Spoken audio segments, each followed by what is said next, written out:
One of the most consistent criticisms of Edward Snowden, leveled at him by the NSA's top defenders, is that it wasn't his job to reveal the NSA's secrets, that he wasn't elected to make decisions about what should and should not be classified.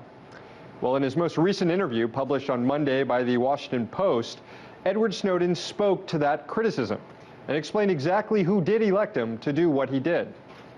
Dianne Feinstein elected me when she asked softball questions, he said. Mike Rogers elected me when he kept these programs hidden. The FISA court elected me when they decided to legislate from the bench on things that were far beyond the mandate of what the court was ever intended to do. The system failed comprehensively, and each level of oversight, each level of responsibility that should have addressed this, abdicated their responsibility.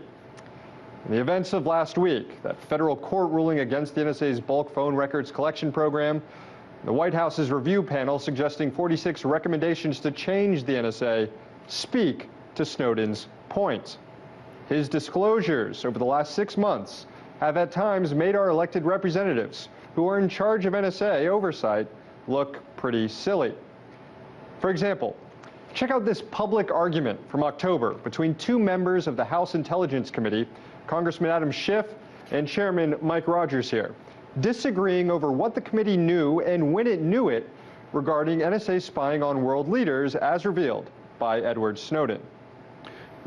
I'd be interested to know, Mr. Chairman. We would be happy to take you down to the committee and spend a couple of hours going through mounds of product that would allow a member to be as informed as a member wishes to be on sources and methods and all activities of the intelligence community under the national intelligence framework. Well, I would just say, and I just think we need to be careful about what you're talking about, but I think it's disingenuous to use the classification. Well, and I think it would be disingenuous, Mr. Chairman, if you're suggesting we have information if we don't have it.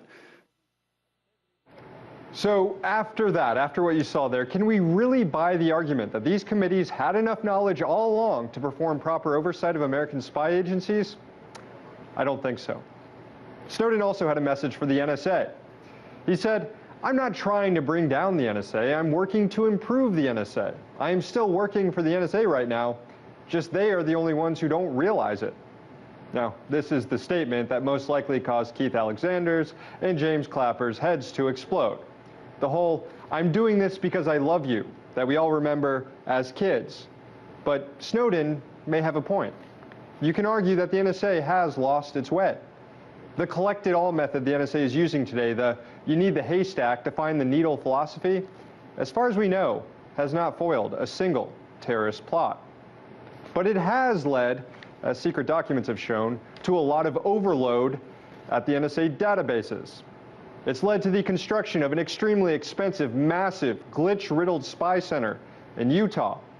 And it's led to perhaps the greatest threat to constitutional First and Fourth Amendment rights that our nation has seen in quite a long time. The NSA really, really wants to call Snowden a traitor. But in the end, he just might be their savior. In Washington, D.C., Sam Sachs, RT.